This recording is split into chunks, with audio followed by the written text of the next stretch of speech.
Hi humans, welcome back to Humanities. This is your psychology educator Asmi, and today we will be starting with the very first chapter of class 12 psychology, that is variations in psychological attributes. And ये सारे topic हैं जो हम cover करेंगे इस chapter में. So let's get into it. The first topic is individual differences in human functioning. Individual differences. अब हर एक इंसान डिफरेंट होता है. हम सब में ही कुछ ना कुछ डिफरेंट क्वालिटीज़ होंगी, फीचर्स होंगे. Distinctiveness and variations. डिस्टिंक्टिवनेस मतलब different. Variations among people characteristics मतलब अलग अलग प्रकार के कैरेक्टरिस्टिक्स होते हैं एंड बिहेवियर पैटर्न्स होते हैं. तो हम सब अलग अलग हैं. हम सब में कुछ ना कुछ डिफरेंट फीचर्स है, कुछ ना कुछ डिफरेंट क्वालिटीज़ है, and this is known as individual differences. Situationism is कि एक सिचुएशन या कोई सर्कमस्टांस हमारा बिहेवियर इन्फ्लुएंस करता है. हम अपना बिहेवियर चेंज कर लेते हैं according to the situation. Like if a person बहुत अग्रेसिव है बट वो अपने बॉस के सामने बहुत सबमिसिव मैनर में एक्ट करता है, and that is known as सिचुएशनिज्म.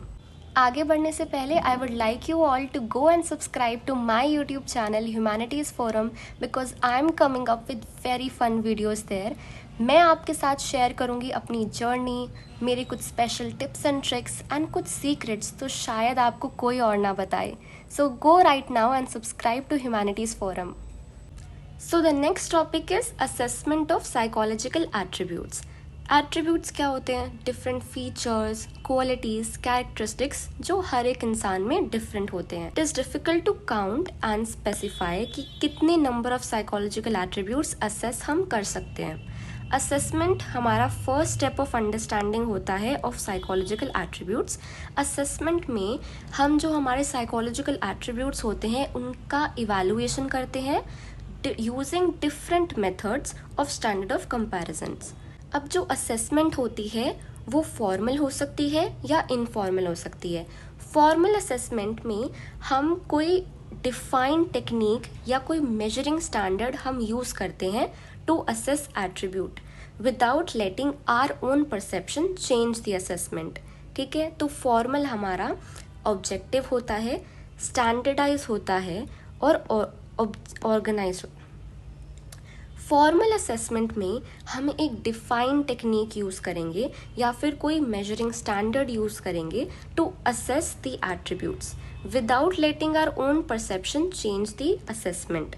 तो ये ऑब्जेक्टिव होगा, स्टैंडर्डाइज होगा एंड ऑर्गेनाइज होगा. इनफॉर्मल में हम कोई as such defined technique use नहीं करते without applying any formal technique, and इसमें जो रिजल्ट रहेगा असेसमेंट का वो वैरी कर सकता है according to the assessor. And इसका एग्जाम्पल है interview, and example of formal assessment is questionnaire. Next is some domains of psychological attributes.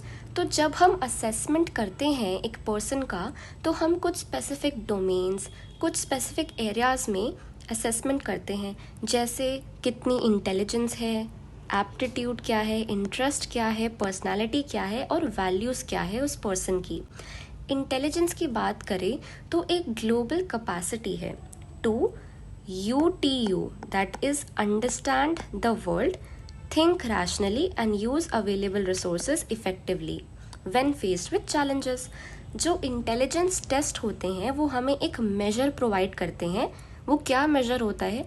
Measure of a persons general cognitive competence. Aptitude की बात करें तो aptitude is the underlying potential for acquiring skills.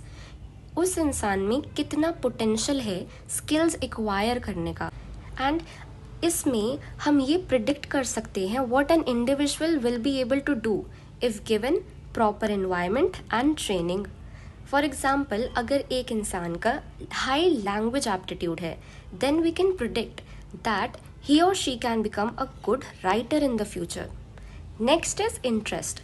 अब interest हमें पता है कुछ लोगों का इंटरेस्ट होता है डांसिंग में, म्यूज़िक में, and so an individual preference for engaging in one or more activities is known as interest. And interest से हमें ये पता चल सकता है कि हम कौन सी occupation परस्यू कर सकते हैं कंफर्टेबली, कौन सा कोर्स हम परस्यू कर सकते हैं comfortably because we are interested in it. Personality की बात करें, personality is the relatively enduring characteristics that make a person distinct from others. Personality एक ऐसी चीज़ है जो हमें दूसरों से अलग करती है and it tells us about the unique character of a person. Values क्या होती हैं? वैल्यूज़ होती हैं हमारी beliefs about a ideal mode of behaviour. Values में हमारे एक सेट ऑफ रूल्स आ जाते हैं, गाइडलाइंस आ जाती हैं जो एक person through out his or her life follow करता है। Next is assessment methods. अब जो हम साइकोलॉजिकल एट्रीब्यूट्स की असेसमेंट करते हैं उनके मेथड कौन कौन से हैं? सबसे पहला मेथड है psychological test. Psychological test objective होता है एंड स्टैंडर्डाइज होता है। स्टैंडर्डाइज मतलब वो सेम रहता है, सेम टेस्ट हर जगह यूज़ होगा, हर बार यूज़ होगा, वो चेंज नहीं होता। एंड वो टेस्ट हम यूज़ करते हैं to assess an individual mental और बिहेवियरल कैरेक्टरिस्टिक्स। एंड जो हमने अभी डोमेन्स पढ़े, इंटेलिजेंस, एप्टीट्यूड, उन सब के साइकोलॉजिकल टेस्ट बने हुए हैं। एंड ये जो टेस्ट हैं इनको हम क्लिनिकल डायग्नोसिस के लिए यूज़ करते हैं, गाइडेंस के लिए। Next is interview. इंटरव्यू हम सबको पता है क्या होता है, one person seeking information from another person. Journalist interviews लेते हैं, जॉब इंटरव्यूज़ हमने देखे हैं। Next is case study. Case study होती है in depth study of an individual in terms of his or her psychological attribute, psychological history, psycho social, physical environment. इन सारे domains में इन डेप्थ स्टडी करना is case study. Next is observation. Observation में हम एक employ करते हैं system that is very organised, objective, जिसमें हम रिकॉर्ड करते हैं behaviour occurring in a very naturally. Observation में हम एक सिस्टम एम्प्लॉय करते हैं जो बहुत ऑर्गेनाइज्ड होता है, ऑब्जेक्टिव होता है एंड उससे हम बिहेवियर रिकॉर्ड करते हैं that is occurring naturally in real time. But इसके प्रॉब्लम्स होते हैं। प्रॉब्लम्स क्या हैं कि observer has a very little control over situation, और जो हमारी रिपोर्ट्स हैं वो सफ़र करती हैं सब्जेक्टिव इंटरप्रिटेशन। सब्जेक्टिव इंटरप्रिटेशन मतलब अब जो चीज़ हो रही है नेचुरली, अब पता नहीं उसको ऑब्जर्वर कैसे इंटरप्रेट कर रहा है, क्या वो सोच रहा है। Next is self report. Self report provides factual information, also the beliefs or the opinions that a person hold.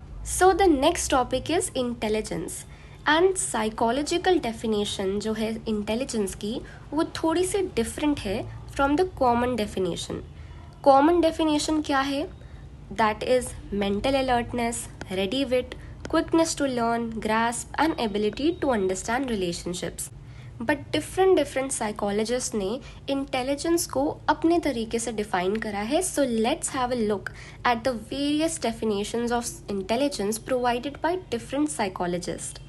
अब Alfred Binet was the first psychologist who worked on intelligence and उन्होंने इंटेलिजेंस को describe करा as ability to जज well, reason well and understand well. Next is Wechsler, जिन्होंने define करा intelligence as the global and aggregate capacity to think rationally, act purposefully and deal effectively with your environment. Gardner and Sternberg have suggested that an intelligent individual not only adapts to the environment but also actively modifies and shapes it. Gardner and Sternberg ये कह रहे हैं कि जो intelligent human being होता है वो अपने इन्वायरमेंट से अडेप्ट नहीं कर लेता बट उस इन्वायरमेंट को मॉडिफाई करता है, शेप करता है according to his or her own needs. सो हम इतना कवर कर चुके हैं। Next is theories of intelligence.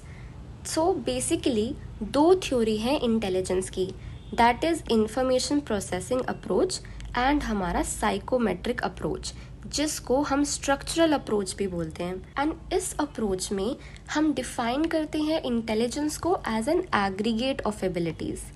Aggregate मतलब एज अ होल, मतलब एज अ होल एक इंडिविजुअल में कितनी एबिलिटीज़ हैं और हम इंडिविजुअल की परफॉर्मेंस को डिफाइन करते हैं, एक्सप्रेस करते हैं in single index of cognitive abilities. ये की टर्म्स हैं, इनको याद रखना है, aggregate of abilities and single index of cognitive abilities. Cognitive abilities क्या होती हैं?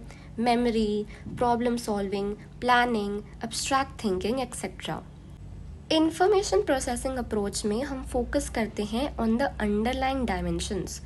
एक पर्सन की एबिलिटीज़ बनी कैसे एंड वो कौन कौन से प्रोसेस यूज़ करता है in problem solving and intellectual reasoning.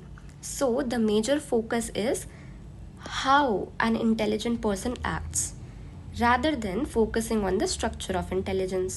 अब इन दोनों अप्रोच में बहुत सारी थ्योरीज आती हैं। तो सबसे पहले हम देखते हैं साइकोमेट्रिक अप्रोच के अंदर कौन कौन सी थ्योरीज आती हैं। तो इसमें 5 थ्योरीज आती हैं। यूनी और 1 factor theory, 2 factor theory, theory of primary mental abilities, Arthur Zensar की 2 लेवल थ्योरी, जेपी गिलफोर्ड का स्ट्रक्चर ऑफ इंटेलेक्ट मॉडल। अब इन सारी थ्योरीज के बारे में हम एक एक बारी पढ़ेंगे। सबसे पहले है यूनी और 1 फैक्टर थ्योरी, यहाँ पे है, एंड इसको किसने बनाया था? अल्फ्रेड बिने ने। ठीक है, तो अल्फ्रेड बिने की जो थ्योरी ऑफ इंटेलिजेंस थी बहुत सिंपल थी, बिकॉज उसका ना अल्फ्रेड बिने का एक इंटरेस्ट था इन डिफ्रेंशिएटिंग ज़्यादा intelligent people from less intelligent people. So उसकी थ्योरी भी इसी पूरे आइडिया पे बेस्ड थी, and he conceptualized intelligence as consisting of one similar set of abilities which can be used for solving any or every problem in individual's environment। Alfred बिने ने बोला कि इंटेलिजेंस एक सिंगल सेट ऑफ एबिलिटीज़ है जो हर एक problem को solve करने के लिए हम यूज़ कर सकते हैं। Second theory under psychometric approaches 2 factor theory, जो चार्ल्स पियर्समैन ने बनाई थी इन 1927। वेरी इंपॉर्टेंट एमसीक्यू के लिए, 1927 में 2 फैक्टर थ्योरी बनाई थी चार्ल्स स्पीयरमैन ने। ठीक है, एंड इसमें चार्ल्स स्पीयरमैन ने एक स्टैटिस्टिकल मेथड यूज़ करा था, that is factor analysis, and he showed that intelligence consists of general factor and specific factor। General factor और जी फैक्टर में वो मेंटल ऑपरेशंस होते हैं जो सारी परफॉर्मेंसेस में कॉमन होते हैं, बट स्पेसिफिक फैक्टर जो हमारे एस फैक्टर्स होते हैं वो उनमें कुछ स्पेसिफिक एबिलिटीज़ होती हैं जो सब में शायद ना हो। फॉर एग्ज़ाम्पल जो सिंगर्स होते हैं, हमारे साइंटिस्ट होते हैं, उन सब में जनरल फैक्टर तो होगा बट शायद उनकी कोई स्पेसिफिक एबिलिटीज़ हो जो सारे साइंटिस्ट में या फिर जो सारे सिंगर्स में ना हो। Third theory under psychometric approach is theory of primary mental abilities, जिसको बनाया था लुई थर्स्टन ने। ठीक है, एंड इसमें 7 प्राइमरी एबिलिटीज़ होती हैं जो इंडिपेंडेंट होती हैं एक दूसरे से। अब ये सारी वो 7 मेंटल एबिलिटीज़ हैं: verbal comprehension, numerical abilities, spatial relations, perceptual speed, word fluency, memory and inductive reasoning। ठीक है, तो लुई थर्स्टन ने बोला कि इंटेलिजेंस वो है जिसमें ये सारी 7 एबिलिटीज़ हैं। Now the fourth theory under psychometric approach is Arthur Jensen की हायरार्कियल मॉडल ऑफ इंटेलिजेंस, जिसमें 2 लेवल्स होते हैं, लेवल 1 होता है एंड लेवल 2 होता है। अब ये दोनों लेवल्स क्या हैं? लेवल 1 को हम बोलते हैं एसोसिएटिव लर्निंग।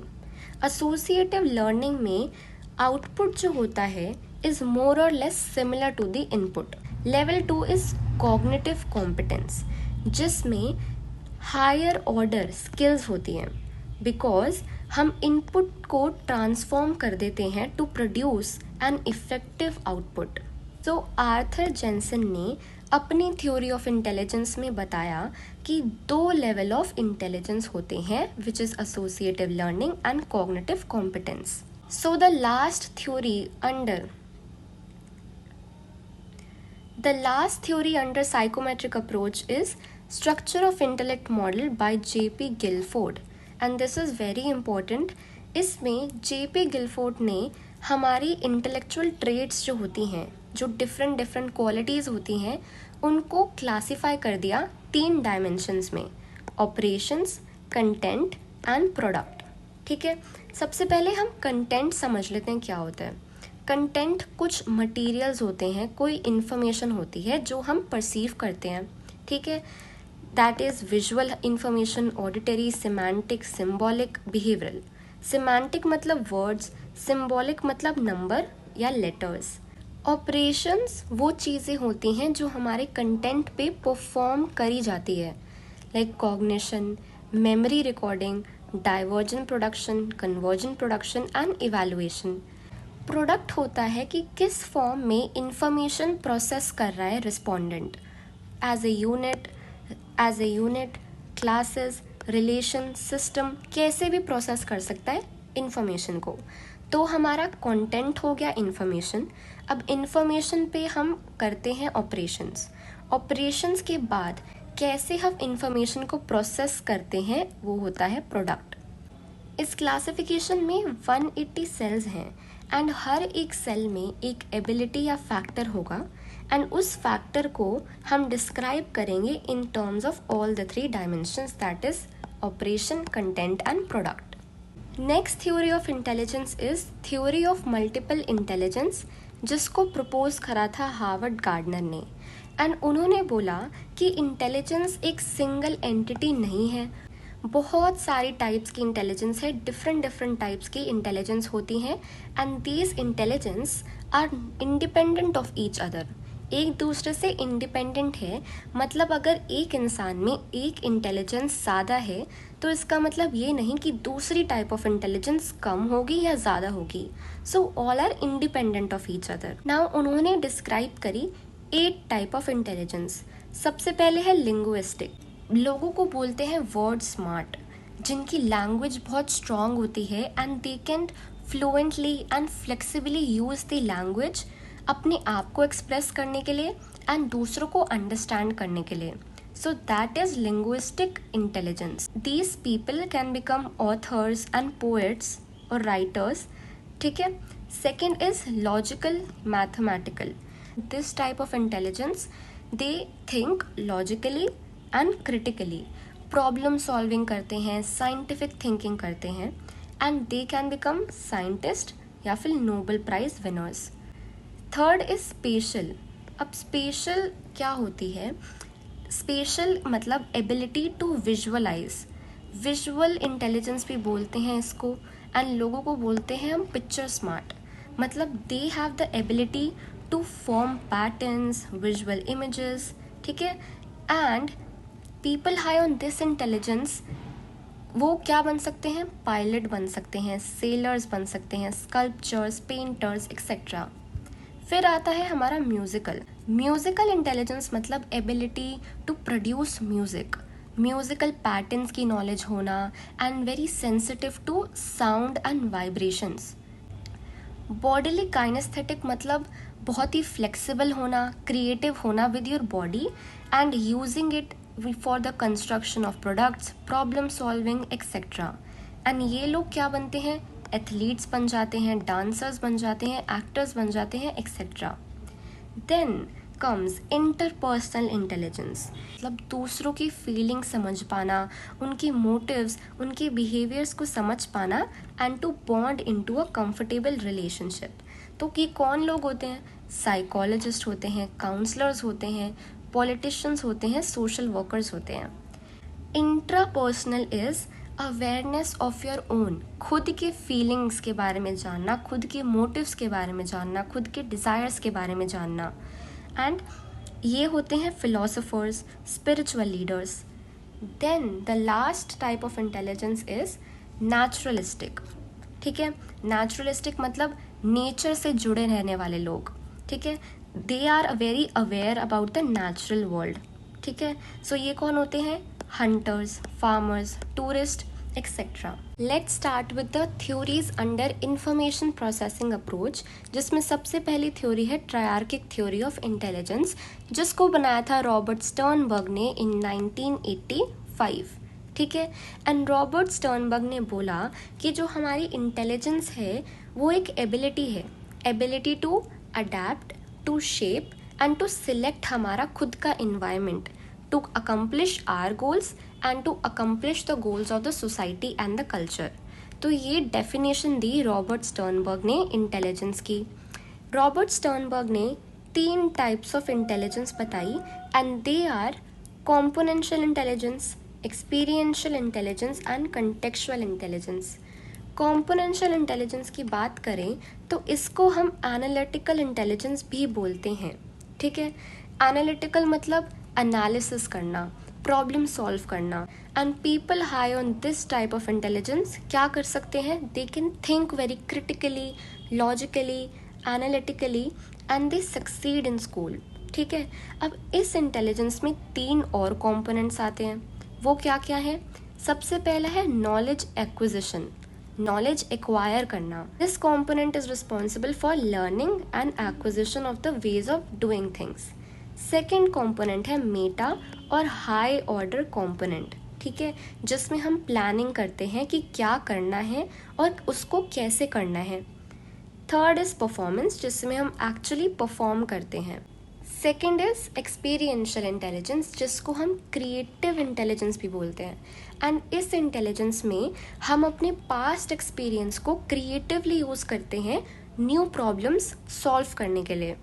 नॉवल प्रॉब्लम्स मतलब न्यू प्रॉब्लम्स, ठीक है। So we use past experiences creatively to solve novel problems. People high on this intelligence अपने डिफरेंट एक्सपीरियंसेस को इंटीग्रेट करते हैं in an original way to make new discoveries and inventions.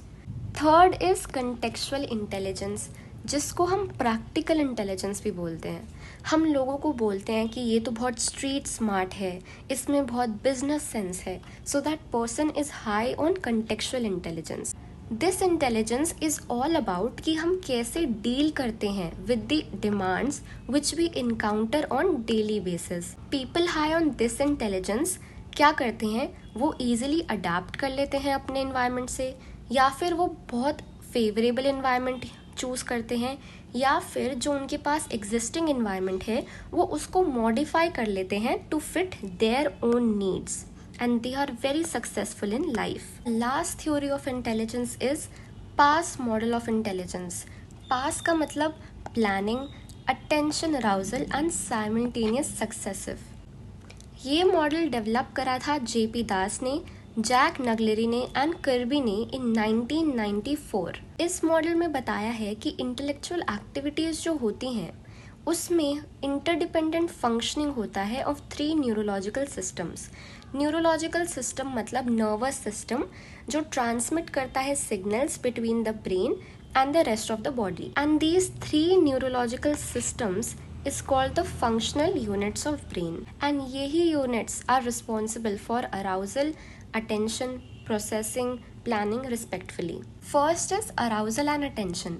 Arousal मतलब alert हो जाना, and this is very basic to any behavior because arousal की help से ही हम किसी stimuli को attend कर पाते हैं। स्टिमुलाई एक ऐसी चीज़ है या फिर कोई भी इवेंट है जो हमारे अंदर ट्रिगर करता है कोई चेंज या फिर कोई specific functional reaction. Arousal and attention की हेल्प से हम इंफॉर्मेशन प्रोसेस कर पाते हैं, एंड एक ऑप्टिमल लेवल ऑफ अराउजल बहुत इम्पॉर्टेंट होता है। ऑप्टिमल मतलब बेस्ट या फिर most favourable to focus our attention on relevant aspects of problem. बहुत ज़्यादा अराउजल या बहुत कम arousal would interfere with attention. So arousal क्या करता है, अराउजल फोर्स करता है हमको to focus our attention on the relevant part. Second is simultaneous and successive processing. Processing मतलब इंफॉर्मेशन को अपने दिमाग के अंदर, अपने नॉलेज सिस्टम के अंदर इंटीग्रेट कर लेना, अपने आप को समझाना। साइमल्टेनियस प्रोसेसिंग में हम कॉन्सेप्ट्स के रिलेशंस को परसीव करते हैं एंड उनको इंटीग्रेट करते हैं एक मीनिंगफुल पैटर्न में कॉम्प्रिहेंड करने के लिए। For example Ravens progressive matrix एक टेस्ट है, ठीक है। उस टेस्ट में हमको एक डिज़ाइन प्रेजेंट करा जाता है जिसमें एक पार्ट रिमूव होता है एंड हमको कुछ ऑप्शंस दिए होते हैं। We are required to choose one of the best options that best complete the design. So हम जो पीसेस होते हैं उनको आपस में जोड़ के देखते हैं, हम उनके रिलेशंस को परसीव करते हैं एंड हम एक मीनिंगफुल पैटर्न बना लेते हैं जिससे हमें मिसिंग पार्ट पता चल जाए। सक्सेसिव प्रोसेसिंग में हम चीज़ें याद करते हैं सीरियली, ठीक है, जिससे एक चीज़ हम रिकॉल करें और हमें बाकी सारी चीज़ रिकॉल हो जाए। जैसे हमारी डिजिट्स हो गए, अल्फ़ाबेट्स हो गए, मल्टीप्लिकेशन टेबल्स हो गई, जो हम सीरियली याद करते हैं और अगर हमें एक याद आ जाए तो हमें नेक्स्ट और भी याद आने लग जाते हैं। सो हमने इन्फॉर्मेशन अटेंड कर लिया, हमने उस इन्फॉर्मेशन को प्रोसेस भी कर लिया अपने नॉलेज सिस्टम में। Now we plan how we can use this information to reach our target. हम एक possible course of action think करते हैं, उसको इम्प्लीमेंट करते हैं, देन उसकी इफ़ेक्टिवनेस इवैल्यूएट करते हैं। अगर हमारा प्लान नहीं चला देन हम उसको मॉडिफाई करते हैं to suit the requirements of the task. Now एक और चीज़ है कि दास एंड नगलेरी ने एक बैटरी ऑफ टेस्ट इन्वेंट करा था जिसका नाम है cognitive assessment system. Battery of test मतलब एक ग्रुप ऑफ टेस्ट या फिर एक सीरीज ऑफ टेस्ट जिसको एक साथ डिज़ाइन करा जाता है फॉर कॉम्प्रिहेंसिव असेसमेंट। CAS में verbal as well as non verbal task होते हैं जो मेजर करते हैं basic cognitive functions like problem solving, memory etcetera which are independent of schooling. This test is meant for individuals between 5 and 18 years of age. So guys हम finally सारी theories of intelligence पढ़ चुके हैं and here is a flow chart for your quick revision. Psychometric approach, information processing approach. Psychometric में 5 types की approaches आती हैं and information processing approach में हमारा ट्रायर्किक थ्योरी आती है, पास मॉडल ऑफ इंटेलिजेंस आता है। रिमेंबर जो हमारी मल्टीपल इंटेलिजेंस वाली थ्योरी थी वो किसी भी अप्रोच के अंदर नहीं आती है, वो इंडिपेंडेंट है, ये बात याद रखना। Individual differences in intelligence. We know that some people are more intelligent than others. तो उसका रीज़न क्या होता है? क्या वो इन्वायरमेंट की वजह से है या फिर वो हेरिडिटरी की वजह से है? So we will study that intelligence is an interplay of nature and nurture. So ये पूरा पैराग्राफ मैंने इस टेबल में एक्सप्लेन करा है। फर्स्ट स्टडी में हम ये प्रूव कर रहे हैं कि कैसे हेरिडिटरी इन्फ्लुएंस करती है इंटेलिजेंस को। फ्रेटर्नल ट्विंस और आइडेंटिकल ट्विंस क्या होते हैं? आइडेंटिकल ट्विंस होते हैं जो एकदम सेम दिखते हैं, उनका ब्लड ग्रुप भी सेम होता है। They are produced from the same set of egg and sperms. Fraternal twins are produced from different set of egg and sperms. 2 different set of egg and sperm से produce होते हैं। अब identical twins एक साथ एक environment में बड़े होते हैं, सो दे कोरिलेट इतना like 0.9, reared apart 0.72, fraternal twins reared together 0.60, siblings 0.50 and 0.25। Second study is about adopted children. इसमें यह बताया हुआ है कि जब बच्चे अडॉप्ट होते हैं उनकी intelligence is more similar to their biological parents rather than their adoptive parents. But जैसे जैसे वो बच्चा बड़ा होगा, उनके साथ रहेगा, उनके एनवायरनमेंट में रहेगा, वो बच्चे का इंटेलिजेंस लेवल मूव हो जाएगा टुवर्ड्स देयर अडॉप्टिव पेरेंट्स। ये दोनों स्टडीज़ प्रूव करती हैं कि जो हमारा इंटेलिजेंस है is a product of interaction between hereditary and environment. 1905 में Alfred Binet and Theodore Simon ने एक अटेम्प्ट करा था टू मेजर इंटेलिजेंस। 1908 में उन्होंने एक कॉन्सेप्ट बनाया, मेंटल एज का कॉन्सेप्ट। मेंटल एज एक पर्सन की इंटेलेक्चुअल डेवलपमेंट मेजर करता है, ठीक है। इंटेलेक्चुअली एक इंसान कितना डेवलप हुआ है वो होती है उसकी mental as. And chronological age तो हमें पता है, जो बर्थ से हमारी एज है, हमारी बायोलॉजिकल एज को हम क्रोनोलॉजिकल एज बोलते हैं। सो अ ब्राइट चाइल्ड, जब एक बच्चा ब्राइट होता है, इंटेलिजेंट होता है, उसकी मेंटल एज ज़्यादा होती है उसके क्रोनोलॉजिकल एज से। And for a dull child MA is below CA। Alfred Binet and Simon ने रिटार्डेशन को डिफाइन करा है as being 2 mental age years below the chronological age. अगर एक इंसान 2 साल मेंटली पीछे है अपनी क्रोनोलॉजिकल एज से, then he or she is known as retarded. अब तो ये वर्ड इतना यूज नहीं होता वैसे। नाउ 1912 में विलियम स्टर्न ने डिवाइस करा था concept of intelligence क्वेश्चंट, that is IQ। And IQ क्या होता है? बस MA/CA × 100। तो इस फॉर्मूले से हम किसी भी इंसान की IQ निकाल सकते हैं। And average IQ of the population is 100। Normal curve एक कर्व है जिसमें हम डिस्ट्रीब्यूशन दिखाते हैं of IQ scores. This is our normal curve. इसमें नंबर ऑफ पर्सन्स है एंड IQ स्कोर्स है एक्स एक्सिस पे, एंड हमने दिखाया हुआ है कि एवरेज इज 100। एंड जैसे जैसे करके ये डिफरेंट टाइप्स ऑफ इंटेलिजेंस हमने प्रेजेंट करी हुई है। सो 7 टाइप्स ऑफ इंटेलिजेंस होती है, like very superior, superior, high average, average, low average, borderline and intellectually disabled. Above 130 is very superior, जो इंटेलेक्चुअली गिफ्टेड होते हैं। Below 70 is intellectually disabled people. अब बात करते हैं वेरिएशंस ऑफ इंटेलिजेंस की, कौन कौन से डिफरेंट टाइप्स ऑफ इंटेलिजेंस होती हैं। ठीक है, तो इसमें सबसे पहले डेफिनेशन है इंटेलेक्चुअल डिसेबिलिटी की। American association on mental deficiency AAMD ने डिफाइन करा है इंटेलेक्चुअल डेफिशिएंसी को ऐसे, ये इसकी डेफिनेशन है। एंड इस डेफिनेशन में 3 बेसिक फीचर्स हैं। क्या फीचर्स हैं? सबसे पहले तो सब एवरेज इंटेलेक्चुअल फंक्शनिंग, मतलब इन ऑर्डर टू बी जज एज इंटेलेक्चुअली डिसेबल्ड, अगर एक पर्सन को हमें बोलना है कि he or she is intellectually disabled, then that person must show significantly sub average intellectual functioning, and उनकी जो IQ है वो बिलो 70 होनी चाहिए। Second feature is deficit in adaptive behaviour. एक इंटेलेक्चुअली डिसेबल्ड इंसान के अडेप्टिव बिहेवियर में कमी होनी चाहिए, डेफिसिट होना चाहिए। Third feature is that deficit must be observe during developmental period. Developmental period होता है हमारा बर्थ से लेके 18 ईयर्स ऑफ एज तक। अब हम देखते हैं different levels of intellectually disabled. ये 4 लेवल्स होते हैं, ठीक है, एंड ये IQ उनकी अलग अलग होती हैं जो आपको याद रखनी पड़ेगी। So there are 4 types. यहाँ पे ये है mild, moderate, severe and profound.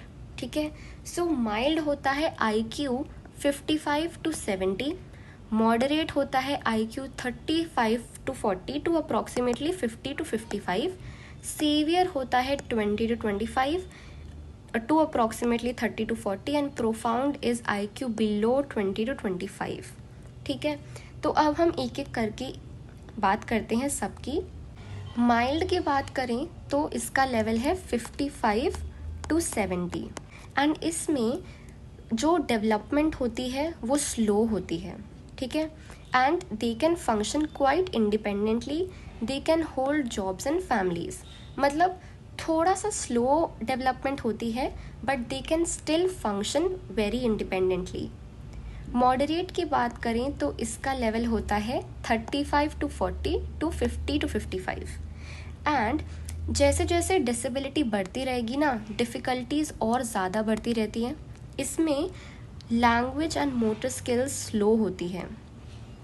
ठीक है, and they can be trained in self care skills, simple social and communication skills, and they need to have moderate degree of supervision. So language and motor skills में they lag behind. They can be trained in self care skills and moderate degree of supervision इनको चाहिए होता है। Severe and profound में they are incapable of managing life, so they need constant care. अब हम बात करेंगे इंटेलेक्चुअल गिफ्टेडनेस की। ठीक है, जिनकी IQ बहुत ज़्यादा होती है। सो इंटेलेक्चुअल गिफ्टेड इंडिविजुअल जो होते हैं हायर परफॉर्मेंस शो करते हैं बिकॉज ऑफ देयर आउटस्टैंडिंग पोटेंशियलिटीज़। अब 2 टर्म्स हैं, गिफ्टेडनेस एंड टैलेंट। अब इनका मतलब क्या होता है एंड इन दोनों में डिफरेंस भी पूछ सकते हैं। Giftedness is exceptional general ability shown in superior performance in a variety of area. मतलब एक नॉर्मल सी जनरल एबिलिटी है बट हम उसको बहुत ही अच्छी तरीके से परफॉर्म कर सकते हैं। But talent is a narrower term, छोटा टर्म है, एंड टैलेंट एक स्पेसिफिक फील्ड में हो सकता है, ठीक है, like spiritual, social, aesthetic. So this is the difference between giftedness and talent. And जो टैलेंटेड लोग होते हैं उनको हम प्रोडिजीज भी बोलते हैं, like Albert Einstein. And teachers, from the teachers point of view, हमारा giftedness depends upon the combination of high ability, creativity and high commitment. So intellectually gifted बच्चों के पास कुछ इंपॉर्टेंट कैरेक्टरिस्टिक्स होती हैं, like advance logical thinking, high speed in processing. Like वो logical thinking कर लेते हैं, बहुत हाई स्पीड में इंफॉर्मेशन प्रोसेस कर लेते हैं, डिस्क्रिमिनेशंस, जनरलाइजेशन एबिलिटी होती है, advanced level of original and creative thinking होती है, इंट्रिंसिक मोटिवेशन ज़्यादा होती है. इंट्रिंसिक मतलब अंदर से मोटिवेशन आती है उनको, इंडिपेंडेंट होते हैं, नॉन कन्फॉर्मिस्ट थिंकिंग होती है, and preference for solitary academic activities for long period, मतलब वो अकेले रह के लॉन्ग पीरियड्स के लिए पढ़ना पसंद करते हैं. Now comes types of intelligence test, जो 3 टाइप के होते हैं, on the basis of administration procedure, nature of items and culture. Nature of items मतलब questions. So कभी भी साइकोलॉजी में items बोला जाता है तो items को हम questions बोलते हैं. एडमिनिस्ट्रेशन प्रोसीजर में देखें तो individual test, group test, items में verbal, non verbal and performance, and culture में आता है culture fair and culture biased. अब एक एक करके सारे टाइप ऑफ टेस्ट पढ़ेंगे. Individual and group test. Individual test में एक टाइम पे एक इंसान को टेस्ट करना होता है. ग्रुप टेस्ट में एक साथ बहुत सारे लोग टेस्ट दे सकते हैं. इंडिविजुअल टेस्ट में जो टेस्ट एडमिनिस्टर करता है वो एक रैपो फॉर्म कर लेता है with the subject. Rapport form करना मतलब उनसे बात करना, उनकी फीलिंग्स को समझना, being sensitive. Group tests do not allow an opportunity to be familiar with the subject feeling. Individual test में orally हम आंसर करते हैं और हम written form में आंसर करते हैं, या फिर हम manipulate करते हैं objects as per the tester instruction. So हम इन तीनों तरह से आंसर कर सकते हैं. But group test में MCQ के फॉर्म में ही हम आंसर करते हैं. Verbal test में हमें verbally respond करना है, ठीक है, एंड ये ओनली लिटरेट पीपल पे एडमिनिस्टर करा जा सकता है. नॉन वर्बल में हम पिक्चर्स एंड इलस्ट्रेशंस का यूज़ करते हैं. फॉर एग्जांपल हम इनकम्प्लीट पैटर्न दे देते हैं एंड फिगर्स दे देते हैं एंड हमको उनको कंप्लीट करना पड़ता है.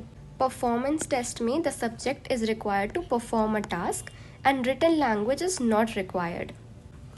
कल्चर बायस टेस्ट क्या होता है? फॉर एग्जांपल एक टेस्ट डेवलप हुआ अमेरिका में, तो वो रिप्रेजेंट करता है urban and middle class culture. Therefore an educated middle class white subject उस टेस्ट में अच्छा परफॉर्म करेगा, एंड वो सेम टेस्ट इग्नोर कर देता है एशिया एंड अफ्रीका की कल्चरल एस्पेक्ट्स को. So these test are culturally biased. But एक कल्चरली फेयर टेस्ट वो टेस्ट होता है जो असेस करे experiences which are common to all, ठीक है, एंड उसमें लैंग्वेज यूज़ नहीं होती. Non verbal and performance test help to reduce cultural bias because उसमें लैंग्वेज यूज़ नहीं होती. Intelligence testing in India. इस टॉपिक में एज सच कुछ समझाने वाला है नहीं. इसमें बेसिक फैक्ट्स दिए हुए हैं कि 1930s में एस.एम. मोहसिन ने अटेम्प्ट करा था to construct an intelligence test in Hindi. C.H. Rice ने अटेम्प्ट करा था to standardise Binet's test in Urdu. Mahalanobis ने अटेम्प्ट करा था to standardise Binet's test in Bengali. ये सारे अटेम्प्ट्स करे गए थे to develop Indian norms for some western test, ठीक है. इसके बाद लॉन्ग एंड मेहता ने प्रपोज करा एक मेंटल मेजरमेंट हैंडबुक जिसमें 103 टेस्ट थे ऑफ इंटेलिजेंस इन इंडिया. अब ये NLEPT है at the national council of educational research and training, जिसने डॉक्यूमेंट करे हुए हैं Indian test. So the next topic is culture and intelligence.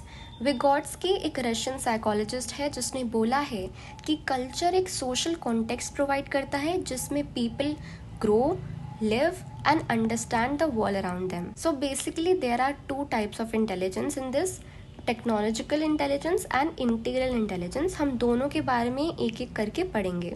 Technological intelligence क्या होता है? जो टेक्नोलॉजिकली एडवांस्ड कंट्रीज़ होती हैं या सोसाइटीज़ होती हैं ना, वो अडॉप्ट कर लेती है child rearing practices which foster skills like abstraction, generalization, speed, minimal moves, and they promote behavior which is termed as technological intelligence. ठीक है, वो ऐसी स्किल्स सिखाते हैं अपने बच्चों को जो उनको टेक्नोलॉजिकली इंटेलिजेंट बना दे. ठीक है, these societies are well versed in skills like attention, observation, analysis, speed etcetera. ठीक है, सो इसमें इंडिविजुअलिस्टिक ओरिएंटेशन होती है and these societies value personal achievements a lot.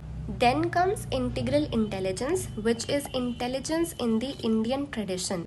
Indian thinkers view intelligence from a holistic perspective, matlab as a whole, like everything is interconnected, where equal attention is paid to cognitive and non-cognitive processes as well as their integration. अब बुद्धि एक Sanskrit word है, ठीक है, and इसको माना जाता है कि बुद्धि is often used to represent intelligence, is far more pervasive in scope, like ज़्यादा popular है, ज़्यादा famous है than the western concept of intelligence.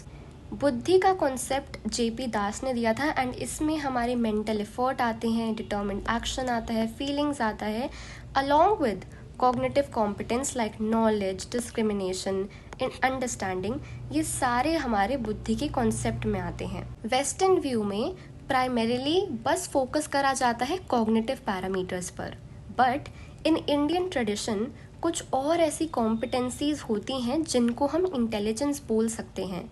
ये कौन कौन सी कॉम्पिटेंसीज होती हैं? Cognitive capacity, social competence, emotional competence and entrepreneur competence. Cognitive competence की बात करें तो इसमें आता है sensitivity to context, understanding, discrimination, problem solving, मतलब everything related to cognition. Social competence is respect for social order, commitment to elders, बड़ों छोटों का ध्यान रखना, उनकी रिस्पेक्ट करना, दूसरों के पर्सपेक्टिव को रिस्पेक्ट करना. इमोशनल कॉम्पिटेंस की बात करें तो इसमें सेल्फ रेगुलेशन आती है, सेल्फ मॉनिटरिंग आती है, खुद की खुशी, खुद के इमोशंस, अपनी honesty, politeness, good conduct and self evaluation. Entrepreneurial competence में पेशेंस आता है, hard work, vigilance, goal directed behaviour and commitment. Now comes emotional intelligence, which basically means the ability to understand our own emotions and to understand the emotions of people around us. This is the definition of emotional intelligence. It is a set of skills that underlie accurate appraisal, expression and regulation of emotions. मतलब appraisal means examination और judgment basically. कैसे हम जज करते हैं, express करते हैं, regulate करते हैं इमोशंस को. It is the feeling side of intelligence. ठीक है, so this concept was given by Salovey and Mayer. नाम याद रखने हैं सारे साइकोलॉजिस्ट के.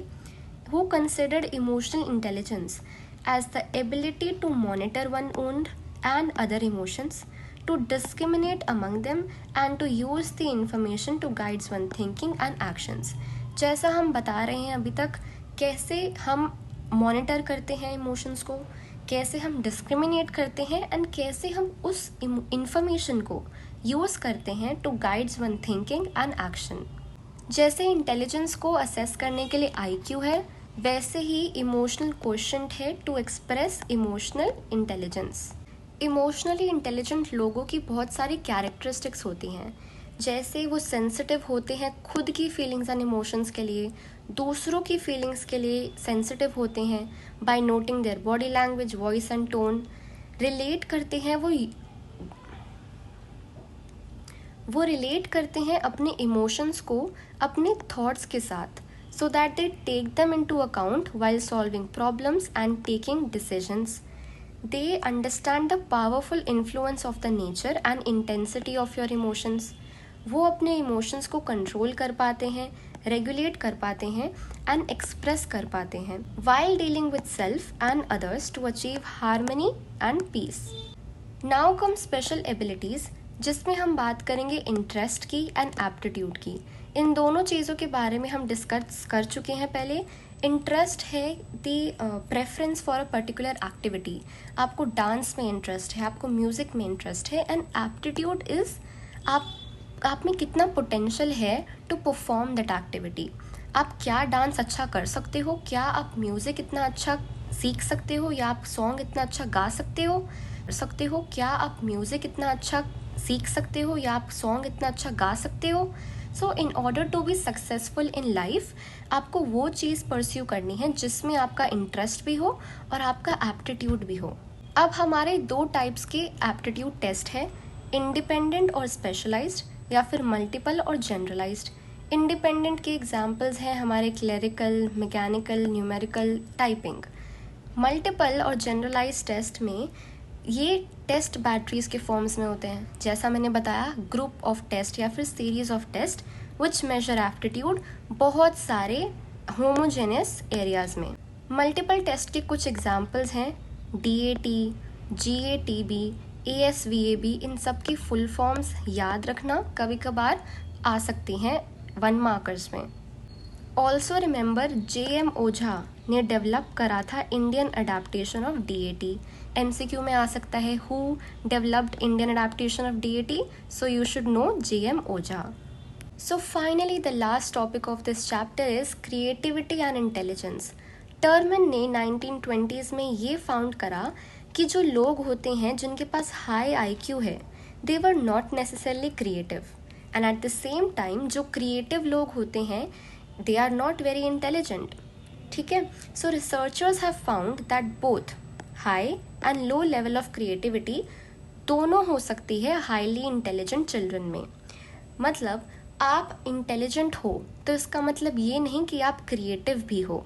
सो एक सेम पर्सन क्रिएटिव भी हो सकता है, इंटेलिजेंट भी हो सकता है, बट ये ज़रूरी नहीं है कि एक इंटेलिजेंट पर्सन पक्का क्रिएटिव होगा ही। Intelligence by itself does not ensure creativity, but creativity and intelligence का relationship positive है। सारे creative acts में कुछ minimum ability तो चाहिए होती है to acquire knowledge, capacity to comprehend, retain and retrieve। So हम ये बोल रहे हैं कि एक certain level of intelligence ज़रूरी होती है creativity के लिए, but उसके बाद intelligence does not correlate well with creativity। अब क्रिएटिविटी को असेस करने के लिए भी क्रिएटिविटी टेस्ट बनाए गए, एंड इन टेस्ट की खास बात ये है कि they are open ended. Open ended मतलब जो क्वेश्चंस होते हैं क्रिएटिविटी टेस्ट में, उनका कोई पर्टिकुलर एक आंसर नहीं होता। डिफरेंट आंसर्स हो सकते हैं अलग अलग लोगों के, depending upon their own experiences and ideas. So कोई स्पेसिफिक आंसर नहीं होता। They have the freedom to use one imagination and express it in original ways। Creativity test में divergent thinking भी होती है, and they assess abilities such as the ability to produce a variety of ideas। But intelligence test में एकदम उल्टा होता है। इसमें एक राइट सल्यूशन होता है टू द प्रॉब्लम का, एंड इसमें फोकस करा जाता है मेमोरी पे, लॉजिकल रीजनिंग पे, एक्यूरेसी पे, एंड इन सब क्वालिटीज़ पे। एंड फेमस क्रिएटिविटी टेस्ट बनाए हैं इन लोगों ने, like Guilford, Torrance, Passi etcetera. And कभी कभी क्वेश्चन में पूछ लेते हैं what is the difference between intelligence and aptitude. So intelligence एक बहुत ब्रॉडर टर्म है, इसमें बहुत सारी मेंटल एबिलिटीज़ आ जाती हैं, एंड हम इसमें असेस भी करते हैं अपनी personal strength and weaknesses. But aptitude is entirely different. इसमें हम देखते हैं कि हम में कितना पोटेंशियल है of acquiring a skill, and अगर 2 इंडिविजुअल का सेम IQ स्कोर भी है, देन उनका एप्टीट्यूड डिफर कर सकता है। So guys, we have finally completed the first chapter of class 12 psychology. I hope आप लोगों को सारे कॉन्सेप्ट्स क्लियर हो गए होंगे। If you have any doubts और any suggestions, please drop them in the comment section. I will see you guys in the next video. Till then, keep learning.